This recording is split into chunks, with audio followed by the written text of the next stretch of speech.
Una fe de ratas antes de comenzar. En el episodio anterior Guillermo dijo varias veces Eratómenes, cuando en realidad quería decir Eratóstenes. Y Valen, muy gringa ella, dijo Pluto en vez de Plutón. Qué pena, corregimos y seguimos con el nuevo episodio.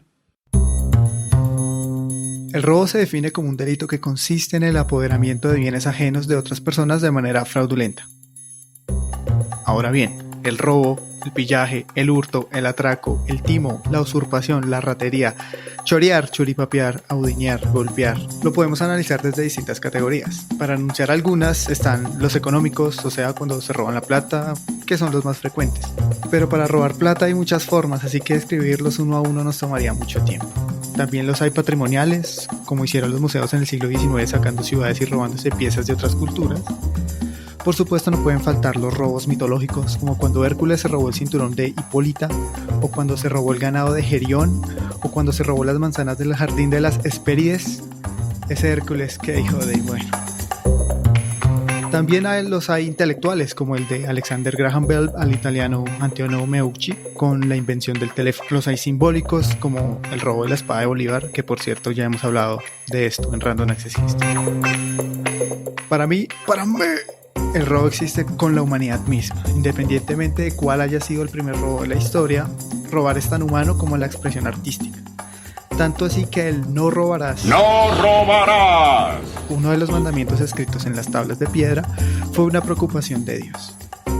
Entonces, con la movida del panorama nacional, con esto de los Pandora Papers, que los contratos del MITIC, que nos van a robar las próximas elecciones, que nos robaron contra Ecuador en el último minuto, decidimos hablar sobre robos históricos.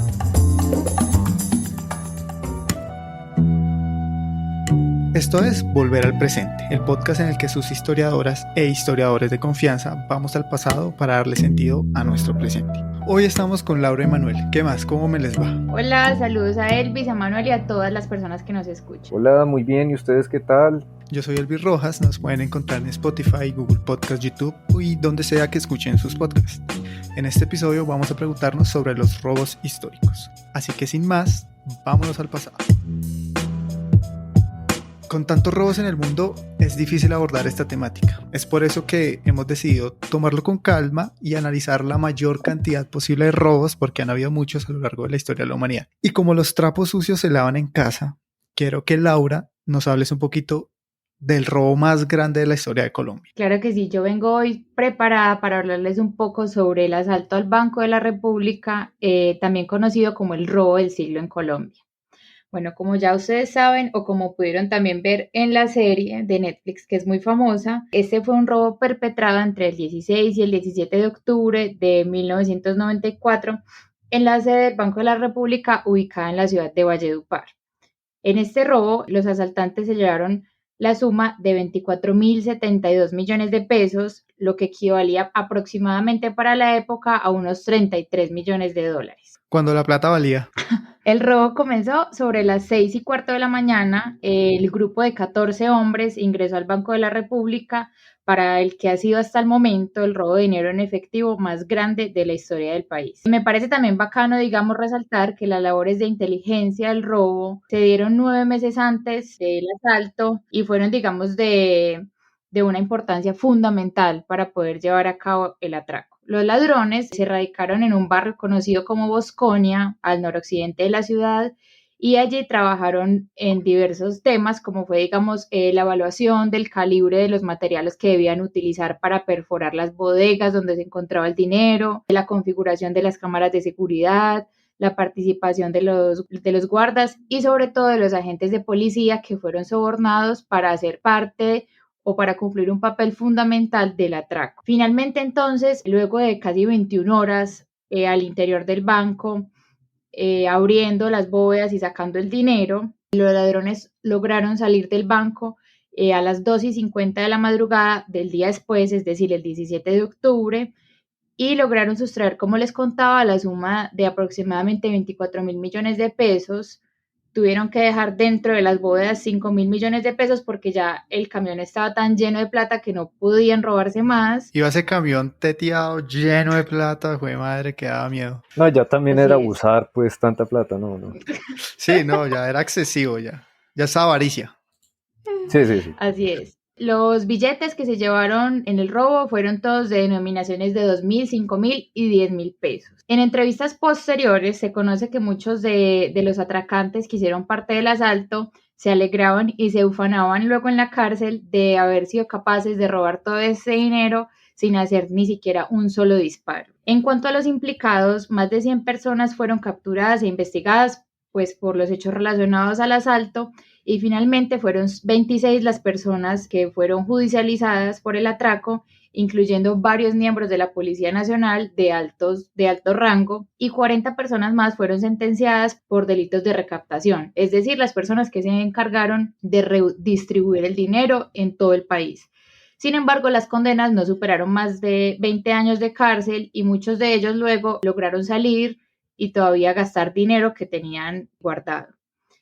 Me parece, digamos, una idea muy loca y es que la víctima más sobresaliente de este hecho fue el gerente regional del mismo Banco de la República, el señor Marco Emilio Zavala, quien 3 meses después del atraco fue vinculado a la investigación como principal sospechoso e incluso estuvo detenido por 33 meses. Finalmente fue liberado y se demostró pues que no tenía ninguna culpabilidad ni nada que ver con el robo y demandó al banco y a la nación, pero solo hasta 2016 fue, digamos, pues fue absuelto de todas las culpas. En cuanto a las consecuencias, luego del robo, el Banco de la República publicó, digamos, como una lista de los rangos y las series de los billetes robados y para evitar, digamos, como que su distribución alcanzara pues como niveles mayores y la gente empezó a llamar estos billetes fueron denominados como los billetes vallenatos.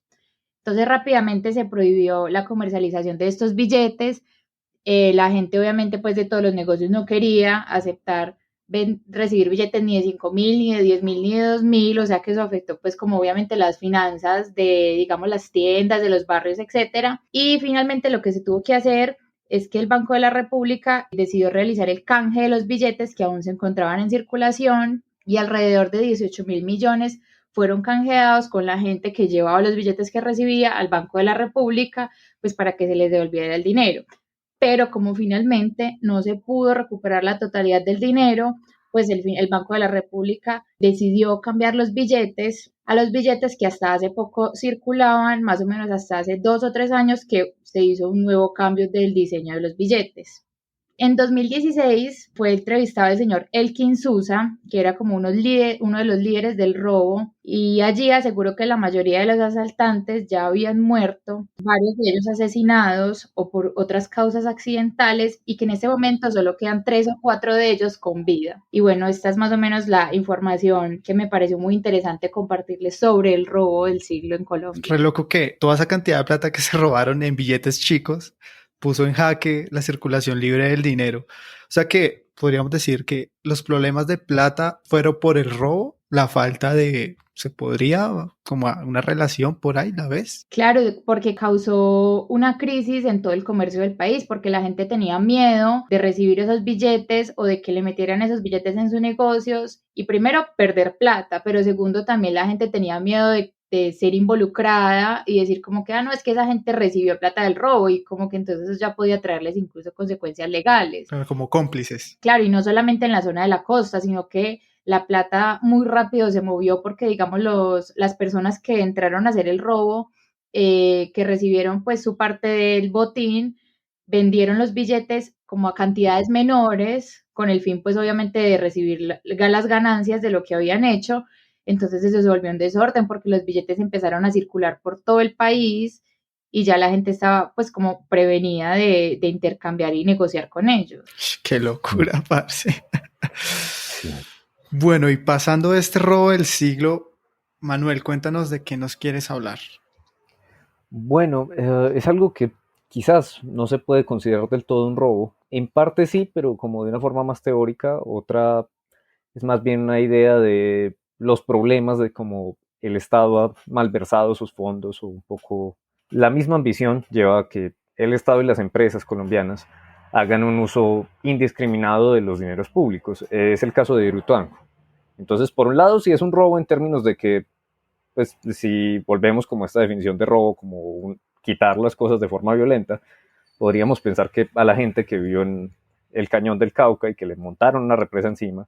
Sí, realmente pues les tomaron de forma violenta su modo de vida, cosa que no se muestra tanto en los medios, pero que también es como de los robos más descarados que se ha vivido en los últimos años. Y por otro lado está ya estos escándalos que ustedes ven usualmente en las noticias, hace poco por el fallo de la Contraloría que ponía a pagar 4.3 billones de pesos a algunos candidatos presidenciales y empresas nacionales y brasileñas. Otro anterior del año pasado de 9.9 billones de pesos. Entonces, pues se dan cuenta la cantidad de dinero que eso maneja. Y bueno, el caso de pensar Hidroituango, como les dije, puede ser un robo o puede no serlo, pero sí muestra como esta cantidad de caudal que se mueve y que malas decisiones guiadas por una ambición desmedida puede llevar a que este país se den cosas muy locas. Pues el tema de la infraestructura ha sido algo que ha movido el país más o menos desde la década de los 90 y que desde que lo toman privados o públicos que actúan como privados, dígase EPM por ejemplo, da pie a negocios que si bien no se muestran como algo ilegal, sí pueden tomarse como algo que, bueno, ¿y con esa plata qué pasó? En ese sentido, pues últimamente vemos cuestiones como que se está hablando de una amenaza de que si Hidroituango no entra a funcionar en 2022, puede haber una crisis fiscal o una crisis de racionamiento y pues sí, pero no.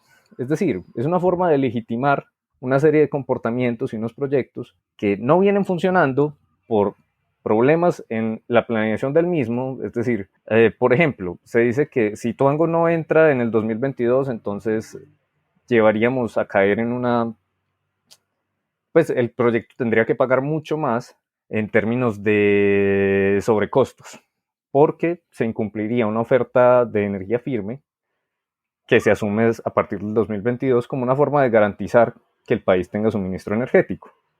Cuéntanos un poquito o empápanos del tema, porque por ejemplo hemos escuchado mucho sobre Hidroituango, pero a la vez es como un tema muy abstracto, como allá se robaron la plata y uno, ¿y cómo? No sé, ¿en qué? Tampoco, entonces como contextualízanos. Ituango es considerado como un proyecto histórico en el país por ser la mayor represa hidroeléctrica que se ha hecho en Colombia.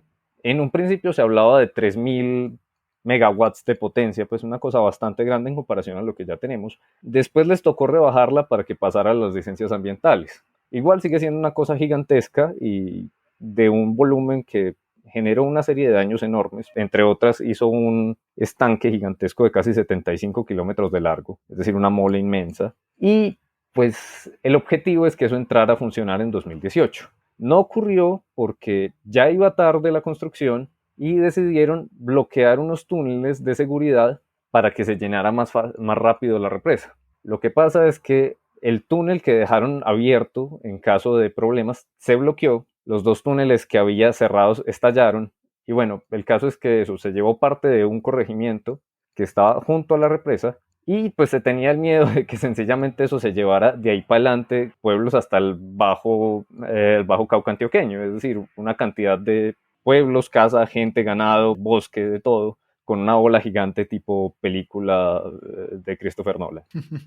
Entonces, ¿qué es lo que pasa? Un poco es como decir, EPM es una empresa muy grande que tiene un poder enorme, que ha venido construyendo más o menos desde los 60, pero de 2007 para acá, consiguió un poder en Antioquia similar a la que tiene allá en Bogotá, en él, por ejemplo, que hasta está en, no sé, Giro de Italia y todo, pues obviamente reducido, pero EPM es bastante significativo, pues tiene la plata para hacer lo que quiera, y ese es el problema, que un poco hizo lo que quería, y los políticos, tanto del nivel nacional como del nivel regional y local, han estado un poco de acuerdo con eso porque, entre otras, EPM es uno de los principales fondos de la alcaldía de Medellín. En ese sentido, este proyecto toma unas dimensiones muy grandes, pierden el control de cómo se está construyendo esto, porque, entre otras, la empresa no tenía experiencia en construir algo tan grande y se les va de las manos. Entonces empieza un gasto muy grande en cuestiones que uno dice como, bueno, ¿y qué pasó aquí?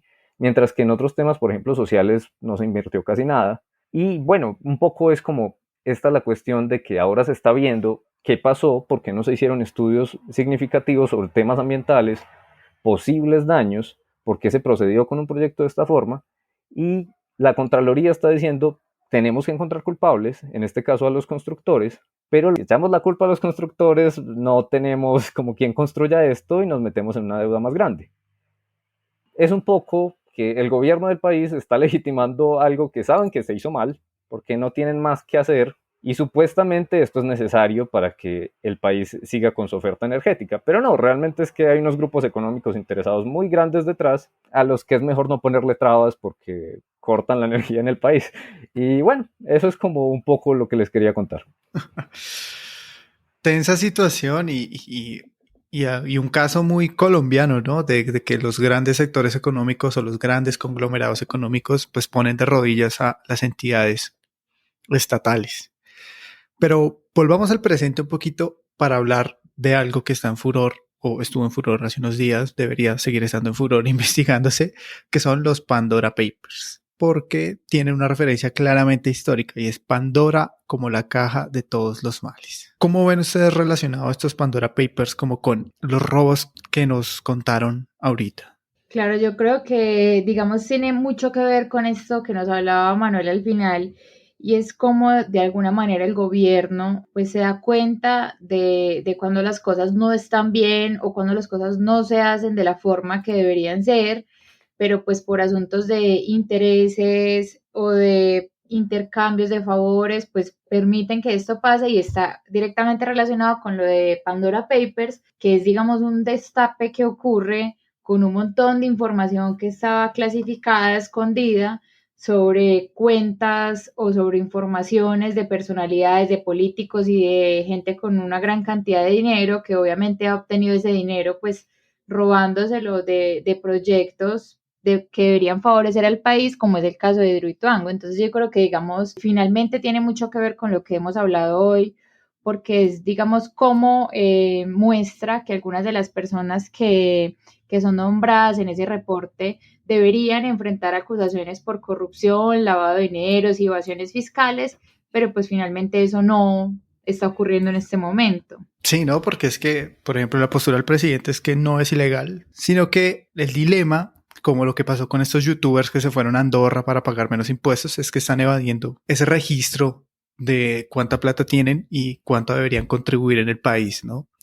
Y siento que esto también pasa con Hidroituango, ¿no? Como que está la empresa o la constructora, pero dicen que no, pues que todo fue un error, pero no están haciendo nada ilegal, o sí estarían haciendo algo ilegal. ¿Cómo lo relacionas los Pandora con Hidroituango? Como que ya la ambición llega a un punto tremendo, que es un poco lo que se ve también con Ituango. Es decir, es buscar unos proyectos de un tamaño tan exagerado que la justificación realmente es el dinero, más allá de argumentos que se ven como, no, lo hacemos por el desarrollo del país. Ajá, eso es lo que yo quería llegar, ¿no? Es como apelmazar esa fortuna que tienen. Y me parece muy loco que el director de la DIAN pues esté inmerso en los Pandora Papers. O sea, la persona encargada que se cumpla el pago fiscal de todas las personas tiene unos paraísos fiscales en otros países donde oculta su plata o crea empresas ficticias para lavar dinero allá, o digamos que camuflarlo y que nosotros, el país, no se entere de esa plata. Me parece algo muy loco, y es igual que este fiscal anticorrupción que resultó ser súper corrupto. O sea, paradojas que aquí en Colombia solo se dan. Pero bueno, sabemos que el pasado es muchísimo más complejo y que no cabe todo en un solo episodio. Así que sigamos la conversación por redes o en nuestro Discord. Volver al presente es un proyecto de Random Access History colaborando con historiadores e historiadoras de confianza. Hoy escuchaste las voces de Laura Posada y Manuel Restrepo. Yo soy Elvis Rojas, @Elvis con Z Rojas. La producción y edición del episodio estuvo a cargo de José Nicolás Jaramillo. Nos puedes seguir en redes sociales como @podcastrah y nos puedes escuchar en Spotify, Google Podcast o donde sea que escuches tus podcasts. Muchas gracias por escucharnos y nos vemos en el futuro.